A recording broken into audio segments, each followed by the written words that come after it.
Welcome back to my nightmare.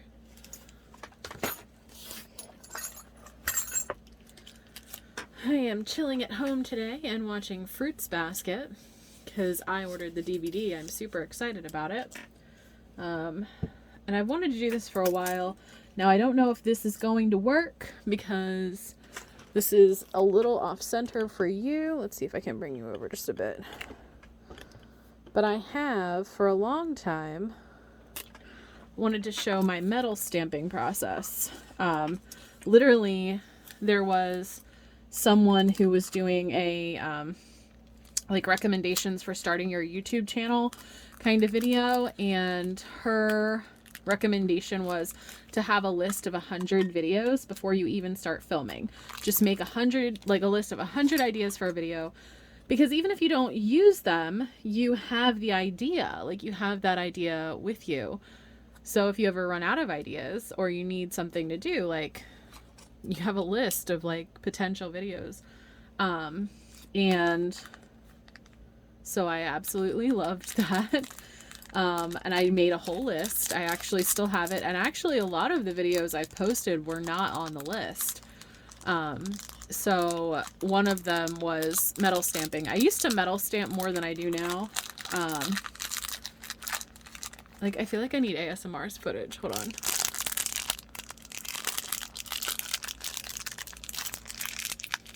Was that good? So I used to have more of them than I do.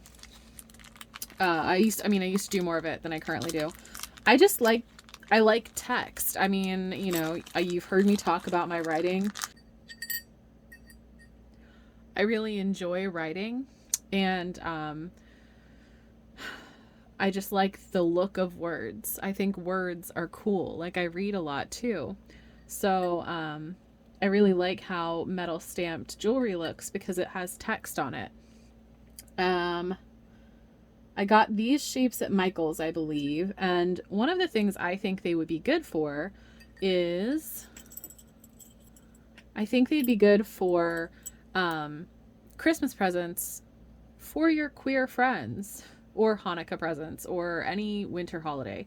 If it's a gift-giving holiday, then potentially this might be something to think about if you have LGBTQ members in your family or in your found family or your life, you know. So what you can do with metal stamping is it's a fairly inexpensive hobby to start. Go to Michael's with a coupon and buy yourself a set of letters. I think that's where I got these ones. And then, like all good hobbies, I inherited a lot of other people's sets of letters, because I think I have these little ones here too, and they were gifts. You can order stuff like on Etsy pretty easily, but I do get a lot of my supplies at Michael's because I just casually do it because I like the look of it. That's a satisfying sound. Jingle bells, jingle bells. Anyway, so, you know, it's a pretty easy hobby to get into. And one of the greatest things about doing word jewelry or giving word jewelry as a gift is, say you have a transgendered person in your family, your found family, your friend group, you can make them like a piece of jewelry that has their name on it, and that would probably be the most special gift, you know. Okay, anyway, so I just thought it would be an interesting, and or also like around Pride season of next year, you could do they, them, he, them, she, her. You could do pronoun bracelets. You could do, and it just takes it up a little bit from the last time we talked about word jewelry, which was during Pride Month when we did the name necklace. But I just think it's a really good idea. So I have this brass plate. This was a gift from my dad. I don't know where you can get one. Yeah, so it was a gift from my dad. But I'm sure you can find one easily. Again, Michael's does a lot of really nice coupons. So if you want to start this fairly cheaply, it's pretty cheap. And then once you start accumulating metal stamps, you're going to give these for gifts for the next 20 years because you have too many. Like with all good holidays and hobbies.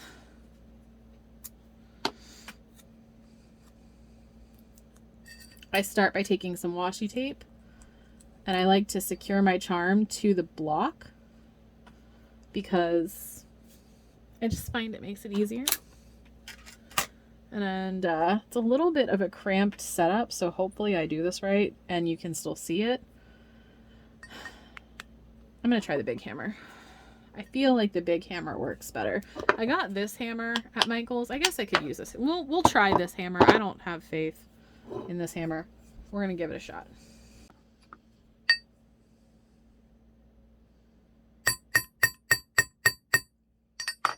Oh, that's not bad.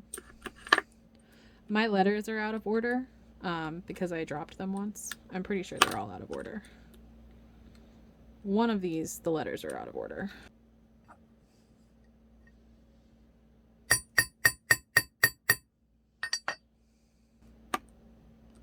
Oh, maybe they're not.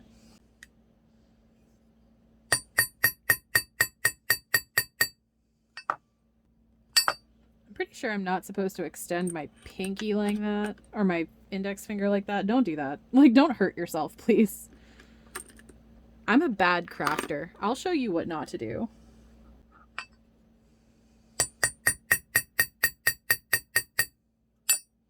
And if it starts to bend up like that, I just come to the back so that you don't like lose your image, because you know you don't want to like stamp it out, and just gently tap. And there you have a really nice name bracelet.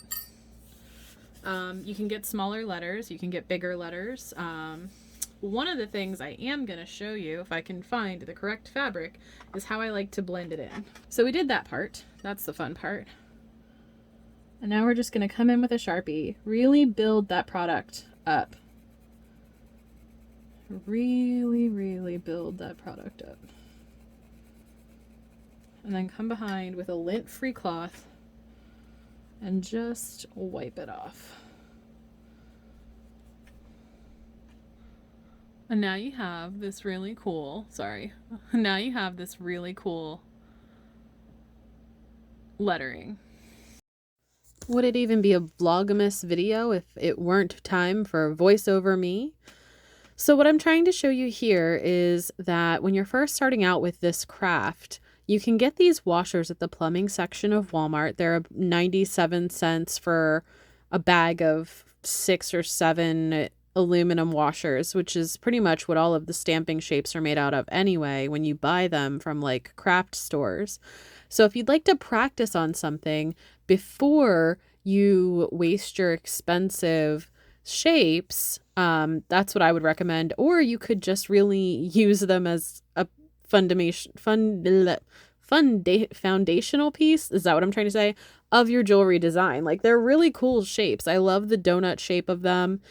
And they're good for practice. As you can see here, I'm about to mess up this stamp. So I actually do mess up things sometimes. And I stopped what I was doing and I wasn't too worried about it because literally this bag cost me 97 cents.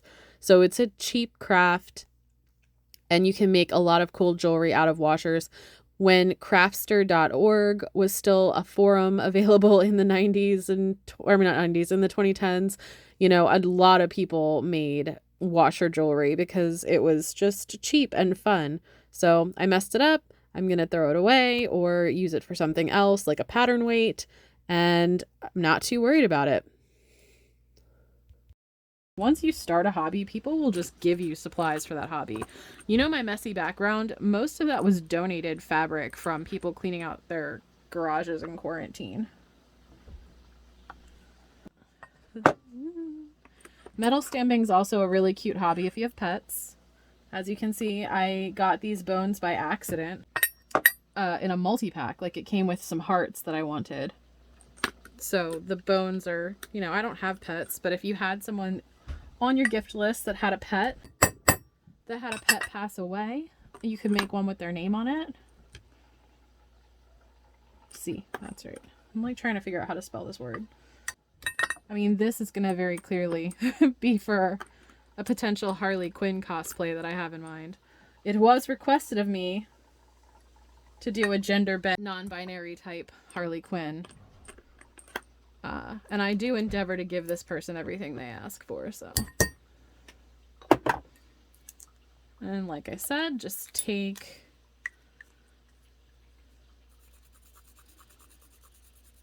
your Sharpie, build it up, and take your cloth and polish it off.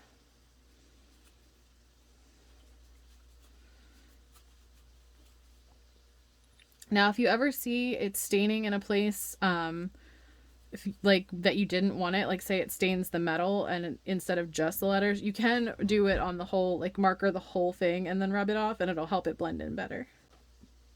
So there we've got that one. What else should we do?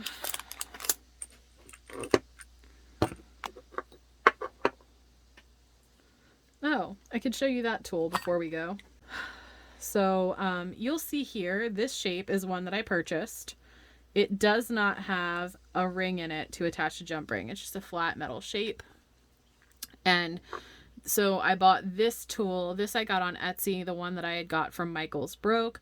And what it is you put your shape in a side like this. And I'm going to do, I could sand these edges to make them less rough. I'm going to technically stamp on the back side of the charm so that the non-rough side doesn't lay close to my neck.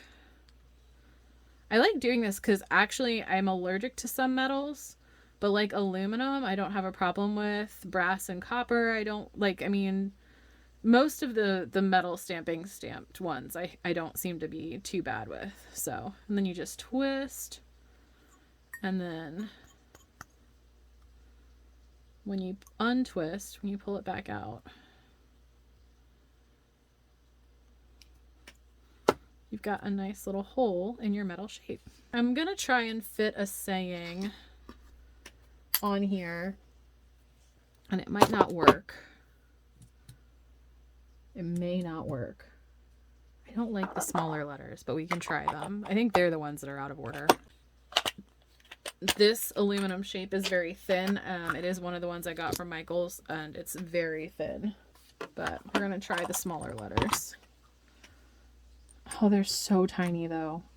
My favorite necklace, I actually have it right here. I have the charm right here. This is my favorite charm I've ever made.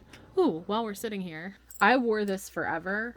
In my life, one of the goals I've always had, I guess like most 2000s teenagers, is I wish I could have afforded the Tiffany heart necklace, the chunky one, but I have a fat neck, and also they're really expensive, so I've never had a Tiffany heart necklace, but I had a knockoff one when my grandmother worked at a store called Dots, which I miss. I loved Dots. Their clothing was awesome, especially when I was little in the early 2000s. So she used to work at Dots, and she got me a pretty decent knockoff necklace. Like in the 2000s, like in the 90s and the early 2000s, our junk jewelry, I feel like, was a little higher quality because it never had that like metallic smell to it that a lot of Walmart jewelry can get after a while. But Dots, I had a knockoff Tiffany heart necklace, and I liked it because it was plain. It didn't have any words on the heart. It was just a really chunky silver heart necklace, but it went missing one day, and I'm still salty about having never found it. But so this is my favorite charm. I actually wore this for a super long time. Anyone that did a play with me in like 2019, 2018 probably has seen it because I had it on almost every day. And that is a phrase that was said to me by one of my first haircut clients. I think she was the third person whose hair I cut, and it was my first pixie cut, and I was very excited to cut my first pixie cut, but also it took me like 3 hours because I was very nervous. But we bonded over some stuff that had happened to us in our lives, as you do. And she had that tattooed on her arm, and at the end, she actually wrote it on my tip envelope. H-O-L-D-F-A-S-T. I wonder if I can do it with the bigger letters. Let's try one with the bigger letters.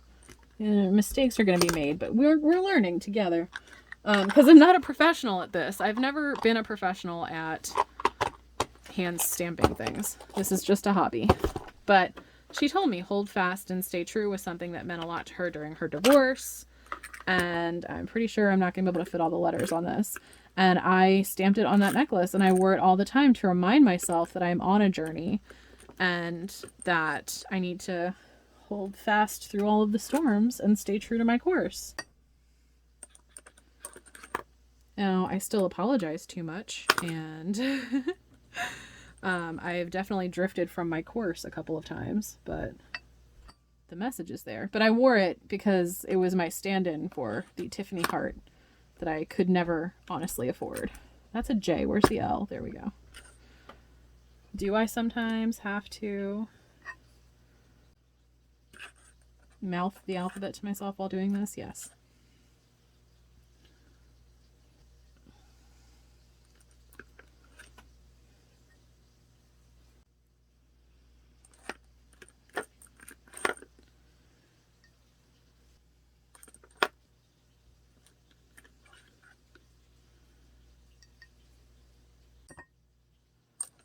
Well, I have hold fast.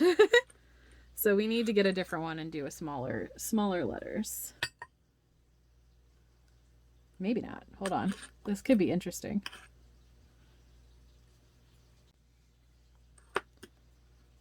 Let's see. Can we do it? I don't think we can. But I did. I always wanted a Tiffany heart so bad. And couldn't afford it. I didn't actually want a Tiffany heart. I just wanted that necklace in a way that didn't make my skin break out. And I missed the one that my grandma gave me a lot. But that was probably 25 years ago. See, the little ones, if you pound too hard, if you're too enthusiastic, they'll leave a little bit of a divot. It's not my fave. I need a better set of little letters. But again, I don't do it enough. I'm just like, well, this is like just a thing that I do sometimes. Okay, that one gets thrown in the trash because that's a Y. See, I told you they were out of order. All right, let's try again. I have broken so many. This is gonna be like this is gonna be a video where I edit like most of these things out and you don't see it. You're just gonna think I'm perfect when in fact I make a lot of mistakes. I thought about making that a video, like doing a New Year's, like continuing into New Year's and doing like a run up to New Year's and just doing like all the stuff I've messed up this year. It's been a lot. I figured I've tortured you enough, so you can just watch me go super fast as I put hold fast and stay true on this slightly larger charm. I'm using another type of washi tape here. I'm just using it as a guide to try and keep the letters as straight as possible. Sometimes that's really helpful for me when I'm trying to make something look really even and super clean, or as clean as I can get with something. So here I am just doing that and telling a phenomenally boring story about how my condescending ex used to tell me that the one thing he appreciated about my personality was how much I continued to try even after failing. Yeah, he thought that he was a genius, and he would tell me that he appreciated that I would keep playing board games with him when his friends would just give up and get sick of losing, and how even though I would lose, I was stubborn enough to just keep trying and trying to play with him. He meant it really complimentarily, but looking back at it, not the best compliment. However, I do like that I have a pretty tenacious spirit and that I don't give up even though I do cry an awful lot when I fail. And that's kind of what hold fast and stay true has started to mean to me. I know part of it is a military saying. The lady that gave me this saying told me she got it from the military, but and also sailors, and I really vibe with it. Not so bad, right? If you like this video, please consider liking, commenting, subscribing, sharing it with a friend. Like I say, it does really help out the channel, but also it just makes me feel good that you like my work enough to tell someone about it. And don't forget to go outside, yell into the void, get a snack, drink some water, take your vitamins, and take care of yourself. I'll see you next time.